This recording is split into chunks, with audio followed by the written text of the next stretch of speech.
ये वाक़या मुझे मेरे मरहूम वालिद ने सुनाया था और ये 1960 की दहाई के अवाइल में पेश आया था।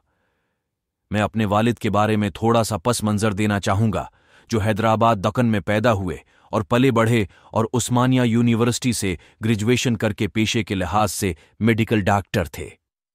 वो 1960 की दहाई के आखिर में कराची, पाकिस्तान हिजरत कर गए और ये वाक़या इनकी नवंबरी की जिंदगी का है। इसकी शादी यहां कराची में हुई, जिसके नतीजे में मैं और मेरे बहन भाई यहीं पैदा हुए और अभी तक हिंदुस्तान नहीं गए।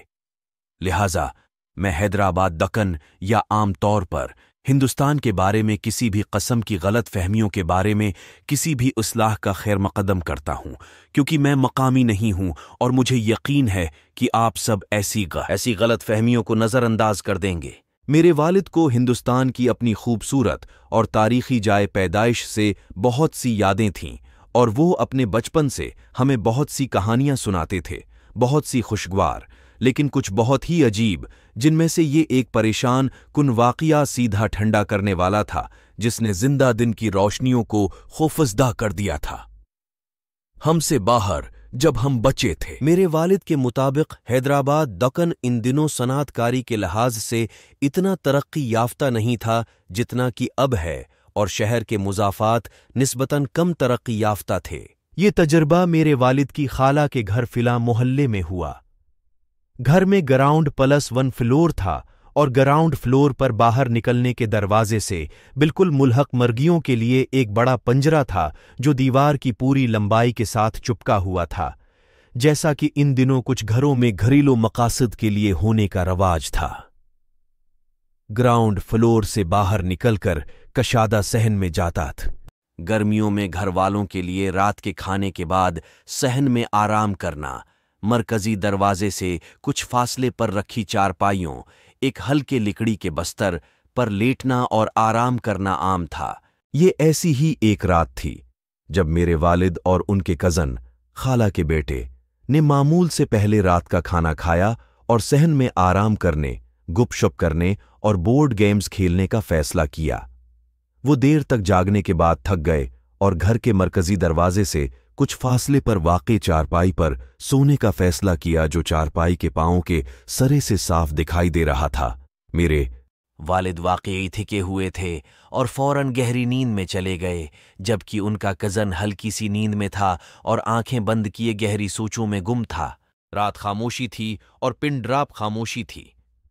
थोड़ी देर बाद उसने एक धीमी कड़कती हुई आवाज सुनी, जैसे घर का धाती दरवाजा आहिस्ता आहिस्ता अंदर की तरफ खुल रहा हो। उसने उसे थोड़ा सा परेशान किया, क्योंकि आधी रात गुजर चुकी थी और लोग इन दिनों जल्दी सो जाते थे।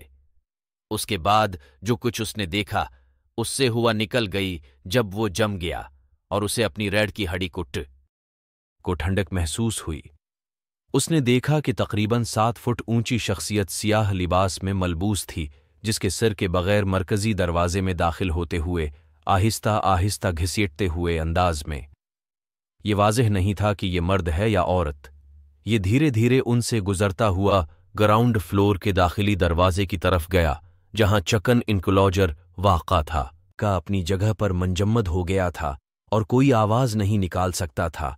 खौफनाक मंजर देखकर खौफजदा हो गया था। काफी देर तक अंदर से कोई आवाज नहीं आई, जैसे हस्ती अभी गायब हो गई हो। लेकिन उम्र की तरह महसूस होने के बाद उसके कज़न ने फिर से इस शख्सियत की धीमी घसीटती हुई आवाज सुनी, जिसकी हरकत होती है, और आहिस्ता आहिस्ता घर के मरकजी दरवाजे की। लड़का अब हरकत करने के लिए कुदरे मुक़द्दस हिम्मत जमा कर रहा था। उसने अपने चेहरे पर कंबल ओढ़ लिया और रस्मुल ख़त की आयात पढ़ना शुरू कर दें। वाज़ेह वजूहात की बना पर वो पूरी रात सो नहीं सका, और जब वो बीदार हुए तो सारा वाक़या मेरे वालिद को सुना। उसका किज़न वाकई बीमार और खौफजदा था, लिहाजा मेरे वालिद ने इस रास्ते को चेक करने का फैसला किया जहां से ये शख्सियत गुजरी थी। मेरे वालिद जब चकन इनक्लोजर पर आए तो तमाम मर्गियां मरी हुई देखकर हैरान रह गए। बस मर्गियों का एक ढेर उनकी गर्दनों के साथ सफाई के साथ दूसरी तरफ मड़ गया। उस खौफनाक और हकीकत पसंदाना मंजर ने उसे घर में भागते हुए घर ने वाकई सबको चौंका दिया।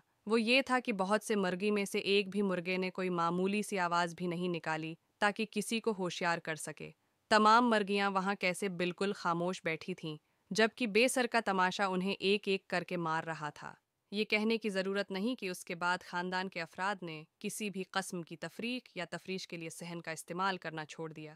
میرے والد کو اس دن تک کوئی خبر نہیں تھی جس دن انہوں نے یہ واقعہ سنایا تھا کہ وہ ہستی کیا ہے، کہاں سے آئی ہے، اور اس واقعے سے پہلے یا بعد میں اس کا گھر سے کوئی تعلق تھا۔